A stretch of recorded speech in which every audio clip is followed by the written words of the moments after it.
A huge offer price means nothing if the deal falls apart when the appraisal comes in. And honestly, this is one of the biggest misconceptions I see sellers make right now across North Jersey. Most homeowners think the hard part is getting the highest offer. It's not. The hard part is making sure the deal actually survives all the way to the closing table.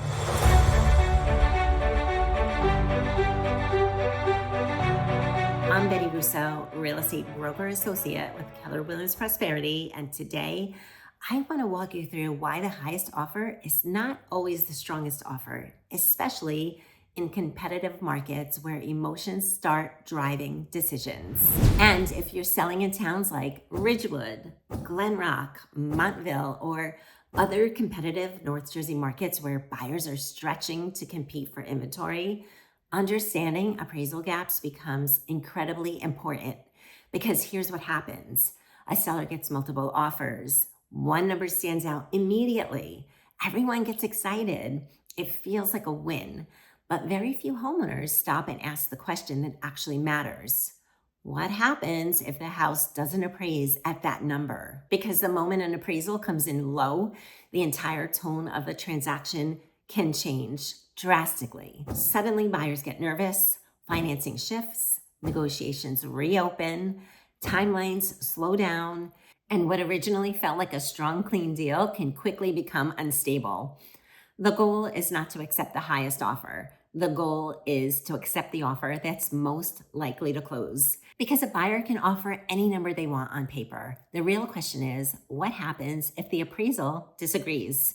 If a buyer doesn't have extra cash to cover an appraisal gap, the deal immediately becomes vulnerable. And that's where sellers lose leverage fast. Sometimes the strongest offer is actually the buyer with the best plan, not the biggest number. Now, here's where this gets tricky. A lot of sellers unintentionally evaluate offers emotionally instead of strategically. And honestly, it makes sense. You work hard for your home. You want validation. You want to feel like your investment paid off. So naturally, the biggest number grabs your attention.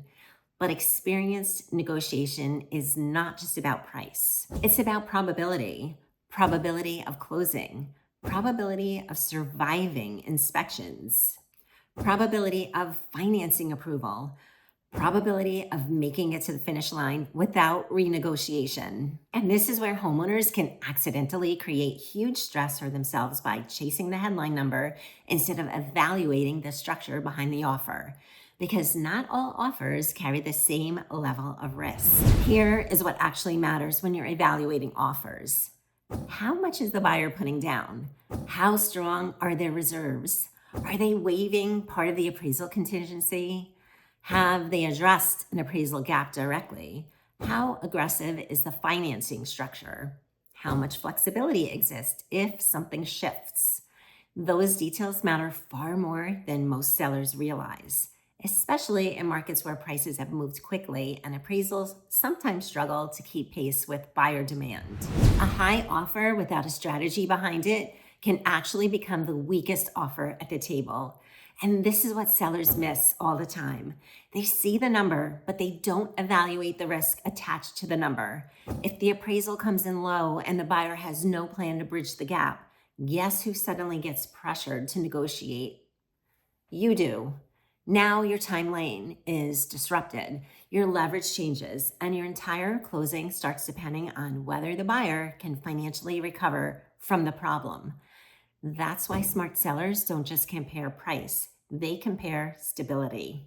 And honestly, this is where a lot of homeowners need better guidance before they accept an offer. Because once a contract is signed, emotional momentum takes over quickly. People start packing, scheduling movers, planning purchases, making life decisions around the assumption that the deal is solid. But not every accepted offer is actually secure.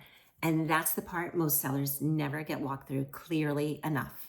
The strongest deals usually feel predictable from the beginning, not dramatic, not chaotic, not emotionally exhausting, but predictable. That's what good strategy creates.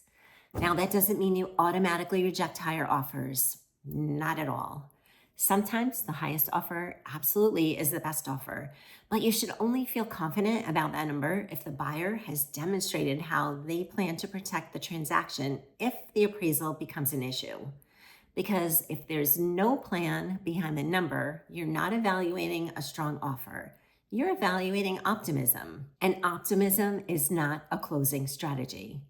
If you're planning to sell soon and you're wondering how to evaluate offers without getting blindsided halfway through the transaction, this is exactly the kind of strategy conversation I walk sellers through before their house even hits the market. I worked with sellers recently who had multiple offers on their home, and one of them was significantly higher than the others. At first glance, it looked like the obvious choice. But when we started reviewing the financial structure, it became clear that the buyer had very little flexibility if the appraisal came in low. Another buyer offered slightly less, but they had stronger reserves, a larger down payment, and a clear appraisal gap plan already built into the contract. We chose the stronger structure instead of the bigger headline number. And honestly, the transaction felt stable from day one. There was no panic, no renegotiation, no scrambling at the last minute, just a smooth path to closing. And this is why structure matters more than excitement. The best offer is not always the one that makes the biggest impression up front. It's the one most likely to protect your leverage, your timeline, and your closing from beginning to end. If you're thinking about selling, don't wait until offers start coming in to figure out how you're going to evaluate them. Let's put a strategy in place now so you can make confident decisions before the pressure starts.